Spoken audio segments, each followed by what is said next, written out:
نصیحتوں سے اور مفید مشوروں سے، مفید باتوں سے کیا ہے کہ سرفراز کریں.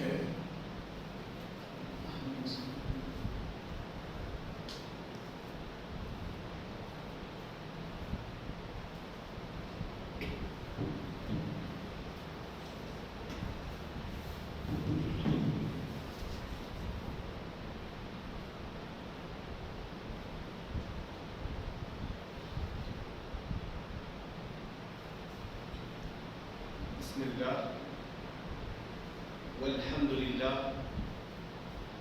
والصلاة والسلام على رسول اللہ وبعد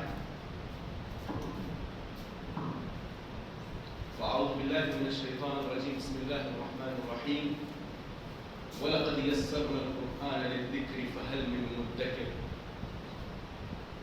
قال النبي صلى الله عليه وسلم خيركم من تعلم القرآن وعلمه.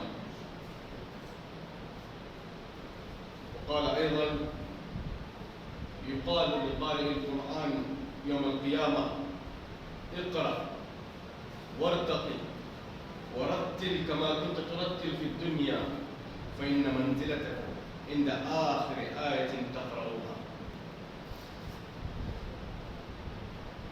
مدرسہ دار الحدیث السلفیہ جس کی ایک تاریخ ہے جنوب ہند یا عموماً سرزمین ہند کے ان مدارس میں اس کا شمار ہوتا ہے جس کی تاریخ 100 سالہ تاریخ ہے، جس پر 100 سال کا عرصہ گزر چکا ہے، جو کہ ان دنوں بہت سی عنایتوں، توجہ اور اہتمام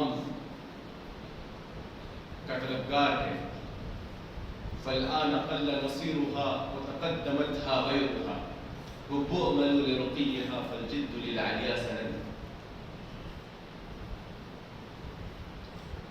اسٹیج پر موجود دارالحدیث السلفیہ کے ذمہ داران، مشفق اساتذہ اور یہاں کے عزیز طلباء،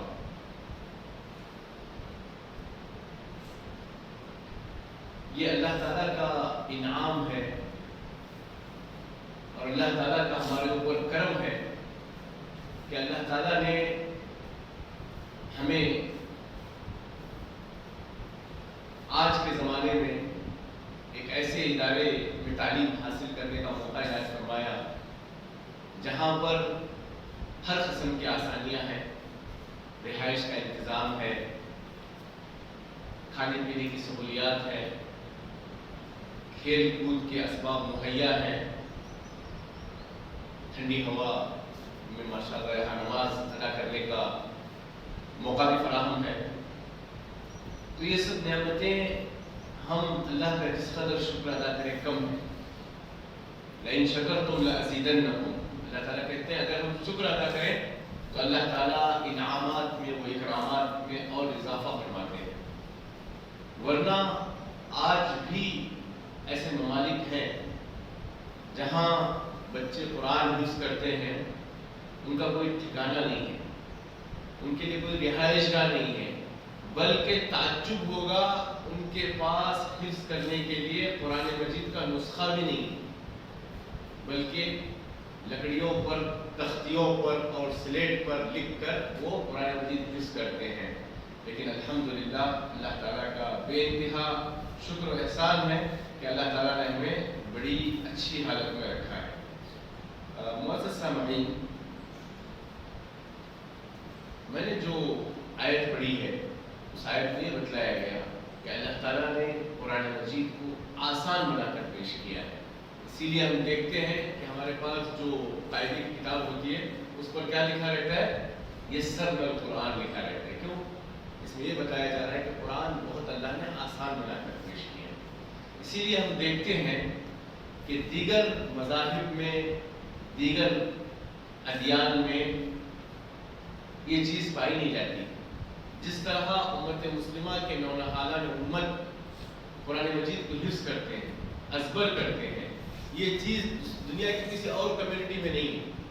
آپ نے کبھی نہیں سنا ہوگا کہ بائبل کا کوئی حافظ قرآن حافظ ہے، انجیل کا کوئی حافظ ہے، مہابھارت اور اپنشد وغیرہ ان گرنتھوں کو کسی نے یاد کیا ہے، اس کی مثال نہیں ملتی ہے. کہ یہ شرف صرف اور صرف اللہ تعالیٰ نے قرآن مجید کو بخشا ہے. کیوں؟ اللہ تعالیٰ کا فرمان ہے اِنَّا نَحْنُ نَزَّلْنَا الذِّكْرَ وَإِنَّا لَهُ لَحَافِظُونَ، کہ اس قرآن کے نازل کرنے والے ہم ہیں اور ہم ہی اس کے محافظ ہیں. آج ہم دیکھتے ہیں دنیا کے الگ الگ خطوں میں قرآن مجید کے ساتھ بے حرمتی کی جاتی ہے، قرآن کے نسخے جلائے جاتے ہیں، لیکن اس کے باوجود آج بھی الحمدللہ ہزاروں نے، لاکھوں نے، کھربوں کی تعداد میں ماشاءاللہ حفاظ قرآن کے سینوں میں یہ قرآن مجید محفوظ ہے. اللہم لک الحمد. معزز سامعین،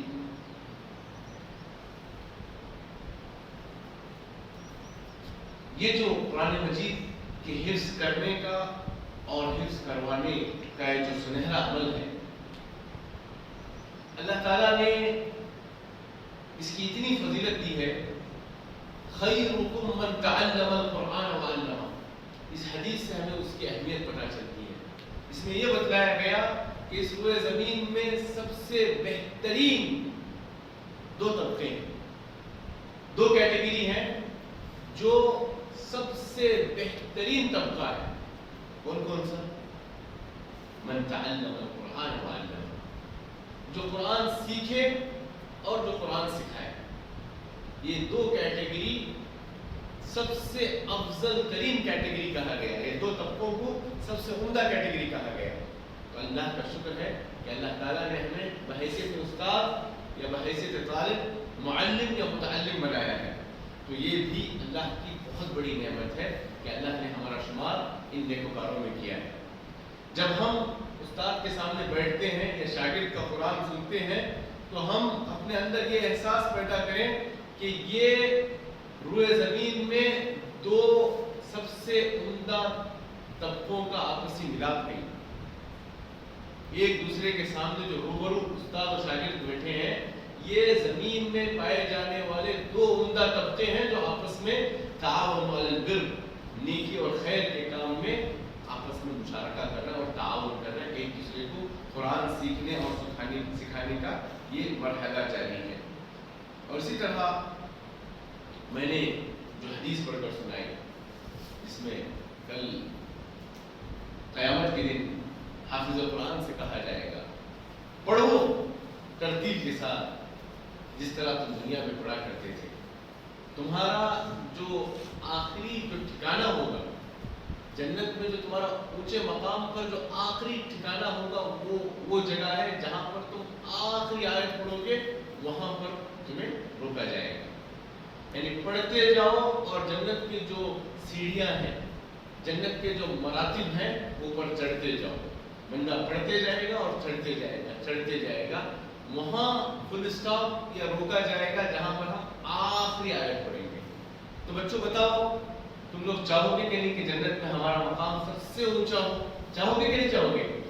ہاں. تو اس لیے ضروری ہے کہ ہم قرآن مجید کو پڑھیں، حفظ کریں، اتقان کے ساتھ، تجوید کے ساتھ، ترتیب کے ساتھ، حسن ادا کے ساتھ. تو یہ ہمیں بالکل جنت کی اونچائی پہ لے جانے والی چیز ہے. اور اسی طرح اللہ نے قرآن مجید میں سورہ عصر میں جیسے فرمایا والعصر ان الانسان لفی خسر الا الذین آمنوا وعملوا الصالحات وتواصوا بالحق وتواصوا بالصبر. اس صورت میں بھی ہمارے لیے ایک بہت پیغام ہے، وہ یہ کہ اللہ تعالیٰ نے زمانے کی قسم کھائی ہے اور کہا کہ لوگ، انسان خسارے میں ہے، نقصان میں ہے، گھاٹے میں ہے، سوائے چار طبقے کے: ایمان والا، عمل صالح نیکیاں کرنے والا، اور پھر بتایا جو حق پر ایک دوسرے کی وصیت کرتے ہیں اور حق کے پاداش میں جو مسائل اور مشکلات آتے ہیں اس پر ایک دوسرے کو صبر کی تلقین کرتے ہیں. تو یہ جو سفر آپ نے جو شروع کیا ہے یہ کوئی آسان سفر نہیں. اس میں یقیناً اپنے رشتہ داروں سے دوری، اپنے والدین سے دوری، اپنے ماں باپ، اپنے بھائی بہن، اپنے خاندان والوں سے دوری، اپنے علاقے اور اپنے گاؤں کے دوستوں سے دوری، ان سب کے باوجود یہ جو آپ قربانی دے کر یہاں پہنچے ہیں، یہ بہت صبر آزما کام ہے. تو اللہ تعالیٰ ان لوگوں کو جو دین کی راہ میں صبر کرتے ہیں، اللہ تعالیٰ نے ان کو کامیاب لوگوں میں شمار کیا ہے. تو آپ کا بھی شمار انشاءاللہ کامیاب لوگوں میں سے ہوگا اس وقت جب کہ آپ یہاں پر صبر کریں گے.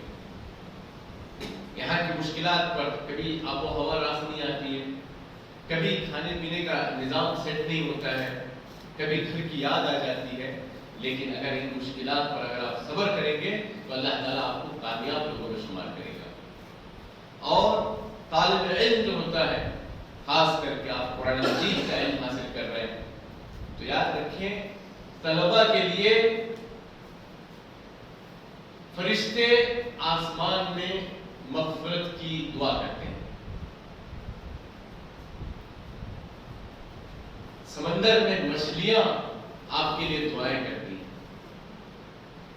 بلوں میں چونٹیاں آپ کے لیے دعائیں کرتی ہیں. کیوں؟ کیونکہ تم ایک عظیم رب کی ایک عظیم کتاب کو اپنے سینے میں اتارنے جا رہے ہیں. تو اس لیے پورے اخلاص کے ساتھ، پوری ایک سوئی کے ساتھ علم حاصل کریں. اور یہ عمل کوئی معمولی عمل نہیں ہے. آپ کو معلوم ہے جو آموختہ ہم سناتے ہیں استاذ کو، اللہ کے رسول صلی اللہ علیہ وسلم قرآن کس کو سنایا کرتے تھے؟ اللہ اکبر. کسے سنایا کرتے تھے؟ جبریل علیہ السلام. یعنی یہ وہ عمل ہے جو اللہ کے رسول صلی اللہ علیہ وسلم جو سید الانبیاء ہیں، خاتم النبیین ہیں، امام الانبیاء ہیں، یہ کس کو سنایا کرتے تھے؟ جو سید الملائکہ ہیں. انبیاء میں سب سے افضل، فرشتوں میں جو سب سے افضل ہیں، ان کو قرآن سنایا کرتے تھے رمضان سے پہلے. اور جس سال آپ کی وفات ہوئی اس سال آپ نے 2 دفعے قرآن کا مراجعہ کیا، 2 دور کیے. تو یہ عمل کوئی معمولی عمل نہیں ہے. جیسا کہ میں نے شروع میں بتلایا تھا کہ متعلم اور معلم اس روئے زمین کے 2 سب سے بہترین طبقے ہیں. اس میں بھی اللہ نے آپ کا شمار کیا ہے. اور اللہ کے رسول صلی اللہ علیہ وسلم اور جبریل امین کا جو آپس میں رشتہ تھا، وہ رشتہ استاد اور طالب کا ہے، قرآن کا دور کرنے کے حوالے سے. میرے پیارے بھائی دوستو، یہ جو اللہ نے ہمیں موقع دیا ہے، اس موقع کو غنیمت جانیں. اور سب سے بڑھ کر یہاں پر جو بڑے بچے ہیں وہ چھوٹے بچوں کے لیے آئیڈیل بنے. آپ اگر اچھے بنو گے تو آپ کے جو چھوٹے چھوٹے بھائی ہیں آپ کو دیکھ کر اچھے بنیں گے.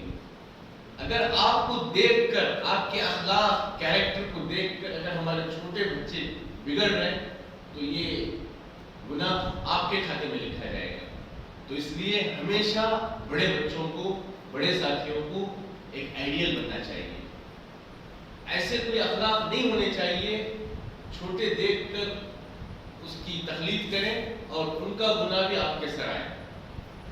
دیکھیے نیکیاں اگر آپ کر رہے ہیں، آپ کو دیکھ کر آپ کے جونیئرز اس کو اپنا رہے ہیں تو وہ نیکیاں آپ کے کھاتے میں آئیں گی. اگر برا کردار اگر آپ کا ہے، وہ دیکھ کر اگر یہ لوگ کر رہے ہیں، آپ کا گناہ تو آپ کو ملے گا ہی، مزید ان کا گناہ بھی آپ کے سر آئے گا. کیوں؟ کیونکہ آپ کو دیکھ کر یہ گناہ کرنا سیکھیں. آپ کو معلوم ہے حابل اور قابل آدم علیہ السلام کے 2 بیٹے تھے. قابل نے حابل کا قتل کیا. قیامت تک جتنے بھی قتل ہوں گے، قتل کرنے والے کو تو سزا ملے گی، گناہ ملے گا، لکھا جائے گا. لیکن ایک گناہ کس کے کھاتے میں ڈالا جائے گا؟ قابل کے کھاتے میں ڈالا جائے گا. کیوں؟ کیونکہ اس نے برائی کی شروعات کی. تو اس لیے میرے مخاطب سب سے پہلے یہاں جو بڑے ساتھی ہیں وہ ہیں کہ آپ لوگ اچھے آئیڈیل بنے، آج سے تہیہ کریں. انشاءاللہ آپ لوگ اخلاق کا مظاہرہ کریں گے، نمازوں کی پابندی کریں گے، نمازوں کو بلانے کی ضرورت نہ پڑے، نمازوں کو اٹھانے کی ضرورت نہ پڑے. کھیل خوب کھیلیں آپ، ورزش ضروری ہے. پھر کھیل کے بعد پھر واپس فریش ہو کر مسجد کو دوبارہ بلانے کی نوبت نہ آئے. تو کوشش یہ کریں کہ اخلاق کا مظاہرہ کریں اور اپنی زبان سے کسی کو تکلیف نہ دیں. مسلم وہ ہے جو اپنی زبان سے اور اپنے ہاتھ سے کسی کو تکلیف نہیں دیتا ہے. المسلم من سلم المسلمون من لسانه ویدیه. مسلمان وہ ہے جو اپنی زبان سے اور اپنے ہاتھ سے کسی کو تکلیف نہ دے. تو انشاءاللہ وعدہ کریں گے آپ لوگ کہ اپنی زبان سے اور ہاتھ سے کسی کو تکلیف نہیں دیں گے نا.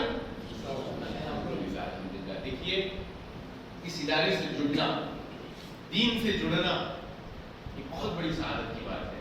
اگر ایک بچہ اسکول پڑھ رہا ہے, کالج پڑھ رہا ہے, یہ اس کی مرضی ہے, لیکن دین کی طلب میں آپ یہاں آئے ہیں تو یہاں اللہ کی مرضی بھی شامل ہے.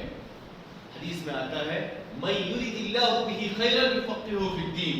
اللہ تعالیٰ جس سے بھلائی چاہتا ہے اسے دین کی سمجھ دیتا ہے. اگر آپ نے اس دین کے راہ کو اختیار کیا ہے تو اللہ کی مرضی بھی شامل حال ہے. تو میرے پیارے عزیزوں, میری گزارش ہے, درخواست ہے کہ اس گلشن میں, اس چمن میں آپ لوگ ایک اچھی مثال بنیں.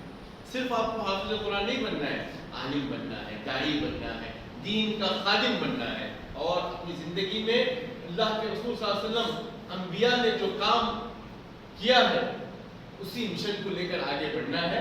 تو اس کے لیے اپنے اندر اخلاق پیدا کرنے کی ضرورت ہے. تسبیحات کی پابندی, اذکار کی پابندی, نمازوں کی پابندی. جس طرح ہم جسم کو کھاتے ہیں یہ جسمانی طور پر ہم خیال رکھتے ہیں, روحانی طور پر بھی ہمیں اپنا خیال رکھنا ہے. جسم کو کھانا, ناشتہ, رات کا کھانا کھاتے ہیں. روح کو کیا چاہیے؟ تسبیحات, اذکار, تلاوت, درود. سمجھ رہے؟ یہ چیزوں کا اہتمام کریں. اسی کچھ باتوں پر میں بات ختم کرتا ہوں. اللہ کے شکر کے بعد میں ضلعی جمعیت, مجلس علماء اور مستحضرہ کے ذمہ داران کا, اساتذہ کا شکر گزار ہوں. ایک بہترین اور اچھا ماحول آپ نے فراہم کیا اور ہمارے ساتھیوں سے ملاقات اور گفتگو کا موقع فراہم کیا. جزاکم اللہ خیرا و شکرا. السلام علیکم ورحمۃ اللہ وبرکاتہ.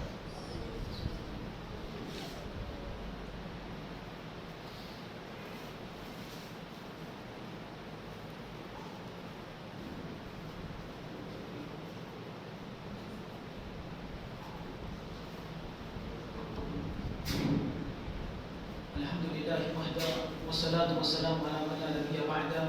فأعوذ بالله من الشيطان الرجيم. بسم الله الرحمن الرحيم. لئن شكرتم لأزيدنكم ولئن كفرتم إن عذابي لشديد. وقال نبينا محمد صلى الله عليه وسلم من لم يشكر الناس لم يشكر الله. محترم طلباء, میں سب سے پہلے اللہ رب العالمین کے شکر و احسان ادا کرنے کے بعد میں صدر مجلس کا شکر و احسان بجا لاتا ہوں, اور اسی طرح سے ساتھ ہی ساتھ تمام کے تمام علماء دین اور مہمانان خصوصی اور ذمہ داران انجمن کا بھی شکر و احسان بجا لاتا ہوں. اور الحمدللہ آپ تمام کے سامنے, ہم سب کے سامنے شیخ محترم نے بہت ہی بہترین سے بہترین کیا ہے کہ باتیں کیا ہے کہ رکھی, جس میں ہمیں معلوم ہوا کہ ہمیں اگر کچھ حاصل کرنا ہے, اگر کچھ بننا ہے تو صبر کے ساتھ ہمیں رہنا ہوگا, اور اسی طرح سے اپنے آپ کو آئیڈیل بنا کر کیا ہے کہ رہنا ہوگا. تبھی جا کر کیا ہے کہ ہم کچھ بن سکتے ہیں, کچھ کیا ہے کہ کر سکتے ہیں. تو لہٰذا میں شیخ محترم کا اس پر بہت ہی زیادہ ممنون و مشکور ہوں کہ شیخ محترم نے طلباء کے لیے اور ہم تمام کے لیے بہت ہی مفید سے مفید کیا ہے کہ باتیں بتائیں. اور شیخ محترم کے حق میں دعا گو ہوں کہ اللہ رب العالمین شیخ محترم کی زندگی میں زیادتی عطا فرمائے, عمر میں زیادتی عطا فرمائے, اور شیخ محترم سے اسی طرح سے دادم حیات تینوں ملت کی کیا ہے کہ خدمات لیتا رہے اور اس کو شرف قبولیت سے نوازے. اسی پر یہ مجلس کہہ رہے کہ اختتام بھی ضرور ہوا جاتی ہے. تمام سے درخواست کی جاتی ہے کہ کفار مجلس کی دعا پڑھ لیں. سبحانک اللہم و بحمدک اشہد ان لا الہ الا انت استغفرک و اتوب